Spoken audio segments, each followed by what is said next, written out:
Good evening.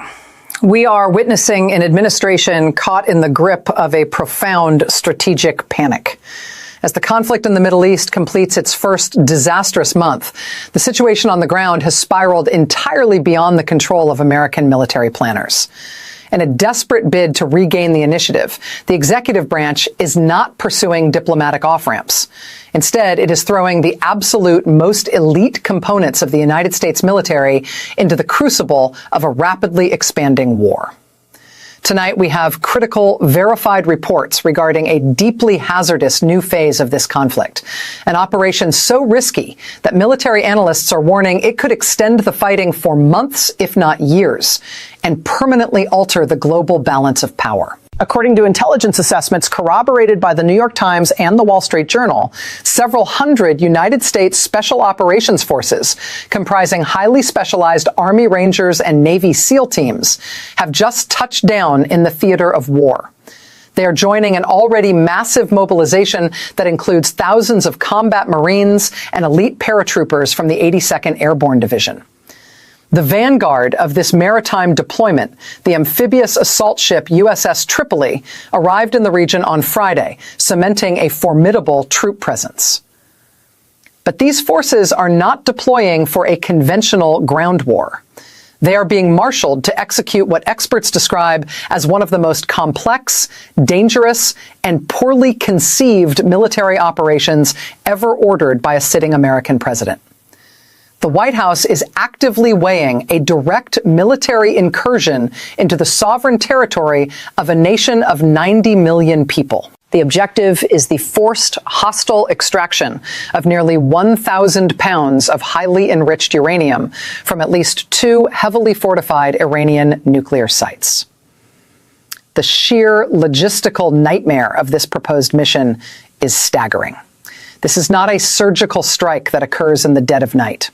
To achieve this, teams of American Special Forces would have to fly hundreds of miles into hostile airspace, navigating a gauntlet of active Iranian surface-to-air missile batteries and lethal drone swarms. Once these operators hit the ground, conventional infantry troops and paratroopers would be required to establish and hold a massive defensive perimeter deep inside enemy territory. They would have to withstand waves of counterattacks, while specialized military engineers, utilizing heavy excavating equipment, sift through the radioactive rubble of previously bombed facilities. They must meticulously clear the area of unexploded ordnance, landmines, and booby traps. The extraction itself would require a highly elite specialized unit trained specifically to handle and remove radioactive isotopes from an active combat zone. Richard Nephew, a senior research scholar at Columbia University and a former nuclear negotiator, detailed the terrifying mechanics of this plan. The highly enriched uranium is currently stored inside 40 to 50 specialized cylinders, roughly the size of scuba tanks. These highly volatile containers must be carefully loaded into heavy transportation casks to prevent a catastrophic radiological accident. Moving this volume of material requires a fleet of heavy transport trucks. If a pre-existing intact runway is unavailable, which is highly likely given the ongoing bombardment, combat engineers would be forced to construct a makeshift airfield under heavy enemy fire just to bring the heavy lift aircraft in and fly the nuclear material out. Analysts universally agree that this operation could not be completed in hours. It would require American ground forces to occupy Iranian territory for days, perhaps an entire week, absorbing immense casualties. It is a formula for a protracted, grueling occupation. Yet while military commanders grapple with the terrifying realities of a radiological heist under fire, the commander-in-chief appears entirely focused on a different resource entirely. In a remarkably candid and deeply disturbing interview with the Financial Times this weekend, the President of the United States openly admitted that his primary motivation for this military escalation is the seizure of sovereign assets, stating plainly that his favorite thing is to take Iranian oil. The president revealed he is actively considering a military operation to capture and occupy Harg Island. Harg Island is the absolute beating heart of the Iranian petroleum export economy. During the interview, the president explicitly compared his vision for Iran to the current American posture toward Venezuela, suggesting that the United States military could seize and control Iranian petroleum reserves indefinitely. He dismissed the severe tactical challenges of such an occupation, flippantly claiming that the Iranian military possesses no real defense anymore, and that the entire subjugation of the country could be achieved very, very easily. While he acknowledged that an open-ended occupation would be necessary, he insisted he has the appetite for it, further claiming that his political base is actively cheering for a prolonged war in the Middle East. This rhetoric of an easy, bloodless victory stands in horrifying contrast to the actual carnage unfolding on the ground. The administration boasts that American forces have already obliterated 13,000 targets, with another 3,000 currently in their crosshairs. But intelligence leaks and ground reports confirm a devastating truth. A vast number of these designated targets are deeply embedded within civilian population centers. The world is already fully aware of the atrocity in Minab, where American Tomahawk cruise missiles struck an educational facility, resulting in the deaths of 165 young girls. Just yesterday, reports confirmed that a civilian gymnasium was targeted and destroyed, killing dozens of innocent people. The strike apparently missed an Islamic Revolutionary Guard Corps facility located further down the block.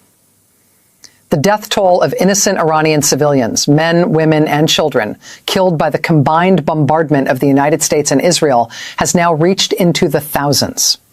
Despite this catastrophic loss of life and the complete destabilization of the region, the White House is projecting a bizarre alternate reality. In recent public addresses, the president has made the staggering claim that his administration has already successfully achieved regime change in Tehran. He stated that the previous leadership was decimated and that the United States is now dealing with a third group of leaders. In a jarring pivot, he described this supposed new Iranian leadership as very reasonable and very professional people. He claimed that this new regime has already agreed to the vast majority of the 15-point surrender conditions drafted by his administration. To bolster this narrative of total victory, the president announced to the press that the Iranian government had given the United States a great gift. He pointed to the transit of 20 large oil tankers through the Strait of Hormuz, claiming that they were being escorted by the United States Navy as proof of American dominance over the vital shipping lane. This claim was immediately and publicly debunked. The 20 vessels in question were Pakistani-flagged ships, and they were not being escorted by the American military. They were transiting the strait under the direct armed escort of the Iranian Navy. There are 0 American naval escorts scheduled to operate in that waterway. The reality of the situation in the Strait of Hormuz is exactly the opposite of what the Oval Office is projecting. Iran has not surrendered the strait. They have seized total control over it. At the G7 summit in France on Friday, Senator Marco Rubio delivered a sobering, classified briefing to European allies, warning them that the ultimate outcome of this conflict is that the entire global economy will likely be forced to pay a literal toll to Tehran to move cargo through the Persian Gulf. The Speaker of the Iranian parliament openly mocked the American president's claims of victory on social media, utilizing clapping emojis to congratulate him for playing six-dimensional chess. The speaker pointed out the glaring irony. Prior to the United States initiating this war, the Strait of Hormuz was open and free to international navigation. Now, because of the conflict, Iran controls the waterway and is actively imposing transit fees on nations attempting to utilize it. Furthermore, the Iranian leadership has categorically denied participating in any back-channel negotiations or agreeing to any American demands. Before the global financial markets opened on Monday, Iranian officials issued synchronized public statements warning commodities traders that the American president was actively attempting to manipulate the price of oil with false claims of an impending peace deal. Iran made it abundantly clear that they are not speaking to Washington. They have established an uncompromising list of preconditions that must be met before any diplomatic dialogue can even commence. Tehran is demanding massive, unmitigated financial reparations from the United States for the destruction of their infrastructure. They are demanding absolute security guarantees that neither the United States nor Israel will ever strike Iranian soil again. Crucially, they are extending this security umbrella to their regional proxies, demanding that American forces permanently cease all hostilities against Hezbollah in Lebanon, the Shiite militias in Iraq, and the Houthi forces in Yemen. They are demanding a formal public apology from the highest levels of the American government. Finally, they are demanding the complete and total withdrawal of all United States military bases from the Middle East. Iran has explicitly stated that they will never surrender their ballistic missile stockpile, and they fully intend to continue enriching uranium, arguing that the current American aggression proves they require a robust, lethal deterrent. Until every single one of these demands is met, Tehran has stated there is nothing to discuss. While the White House spins tales of reasonable adversaries begging for a deal, the actual Iranian military apparatus is violently expanding the scope of the war across the entire Arabian Peninsula. The conflict has officially mutated into a regional firestorm. The Arab nations that partnered with the United States to facilitate this war are now paying a devastating price.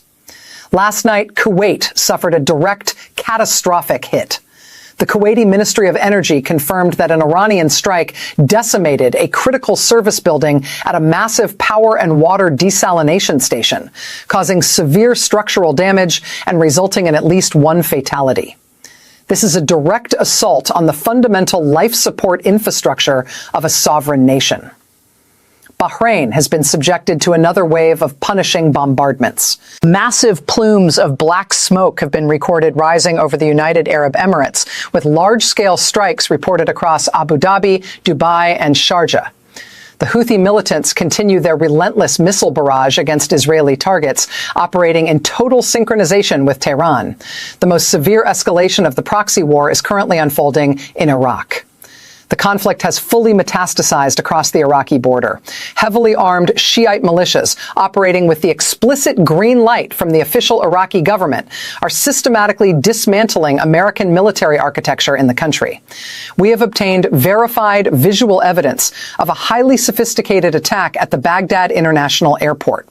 Utilizing a swarm of first-person view FPV kamikaze drones, Iranian-backed militants successfully targeted and heavily damaged an Iraqi Air Force 32B military transport aircraft. This specific aircraft was part of the weapons-sharing pipeline established by the United States to arm the Iraqi military.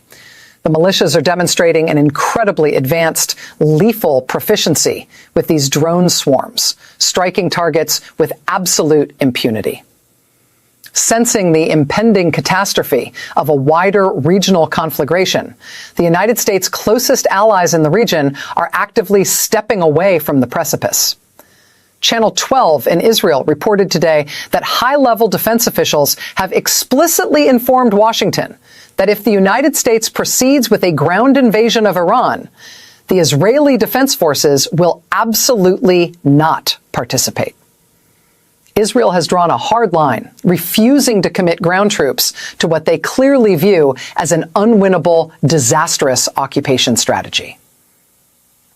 The economic shockwaves of this geopolitical meltdown are threatening to break the back of the global financial system. Wall Street analysts and energy sector executives are openly bracing for a scenario that was unthinkable just months ago. The price of crude oil surging past the unprecedented threshold of $200 a barrel. When the markets opened this morning, Brent crude violently spiked over $114 a barrel, with WTI crude smashing past the $100 mark. The president attempted to jawbone the markets during a surreal press conference aboard Air Force One, desperately insisting that a peace deal was imminent. The markets briefly shuddered, dropping a single dollar before immediately rallying back up. The institutional investors and global traders recognize the executive branch's statements for what they are, completely detached from the reality of the war. Iran is acutely aware of the leverage they hold. They understand the fundamental vulnerability of the American economy. Tehran recognizes that they do not need to win a conventional military victory. They simply need to drag the United States into a grueling war of attrition. By relentlessly targeting energy infrastructure and strangling the shipping lanes, they can inflict catastrophic, sustained pain on the American consumer. The domestic financial picture is already apocalyptic. The United States national debt crossed the $39 trillion threshold 2 weeks ago, and economists project it will violently accelerate past $40 trillion in a matter of months. The initial phases of this war have already burned through hundreds of billions of taxpayer dollars. We have lost tens of billions of dollars worth of irreplaceable military hardware in the opening volleys alone. The American public is facing an agonizing squeeze at the grocery store, at the gas pump, and in the housing market. Economists are warning that this is no longer just a severe recession. The country is staring down the barrel of a full-scale Great Depression. Yet as the nation hurtles toward economic ruin and tens of thousands of young service members are deployed into a lethal meat grinder, the commander-in-chief spent this past weekend exactly as he has spent so many others: on the golf course. Financial watchdogs report that the taxpayer burden for the president's golfing excursions during this term alone has already exceeded $100 million. The disconnect between the Oval Office and the suffering of the nation reached a surreal apex during that press conference aboard Air Force One. While attempting to project strength regarding the collapsing situation in the Middle East, the president abruptly shifted the topic to interior decorating. Holding up a glossy photograph, he enthusiastically briefed the press corps on his plans for a new, quote, golden ballroom, and boasted about the installation of hand-carved Corinthian columns, oblivious to the fact that the geopolitical architecture of the world was burning to the ground around him. The Iranian response to this detachment is cold, calculated, and increasingly personal. The Iranian military chief spokesperson issued a chilling new directive today. In direct retaliation for American and Israeli strikes on Iranian civilian centers, the Iranian military and its proxy network will now actively target residential areas housing United States and Israeli military commanders. Furthermore, they have explicitly authorized strikes on commercial hotels where American personnel are known to be sheltering.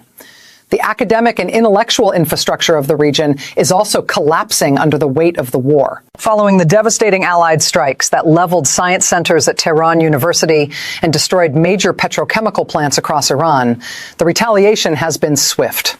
Out of an abundance of caution and facing direct threats, American universities operating branch campuses in Qatar have officially suspended operations and shut their doors. The academic outposts have been abandoned in the exact same manner that the military was forced to abandon its 13 primary bases across the Gulf. The propaganda war remains as fierce as the physical combat. Iranian state media has released highly produced, mocking digital animations depicting the American president in a state of sheer panic, standing over a medical gurney, holding the wreckage of the E-3G AWACS reconnaissance aircraft, the crown jewel of the American air fleet that was recently obliterated on the tarmac in Saudi Arabia. Back in the United States, the administration is relying on a compliant media ecosystem to shield the public from the grim reality of the conflict. However, cracks are beginning to form, even within the most steadfast conservative strongholds. Prominent right-wing commentator Ann Coulter issued a scathing indictment of the current media landscape, noting the extreme cognitive dissonance required to consume pro-administration coverage. She publicly stated that watching a certain major cable news network assure its viewers that the war in Iran is going flawlessly and that the president is a strategic genius is exactly like watching that same network assure its audience that voting machines rigged the previous election. We are living through a moment of unprecedented global peril. An administration completely isolated from its allies, heavily reliant on false narratives, and seemingly indifferent to the catastrophic loss of human life, is currently preparing to insert special operations forces into a radiological conflict zone. The economy teeters on the brink of collapse, and the world holds its breath, waiting to see just how dark this winter will become. We will continue to monitor the troop movements, the volatile commodity markets, and the shifting front lines as this historic crisis continues to unfold.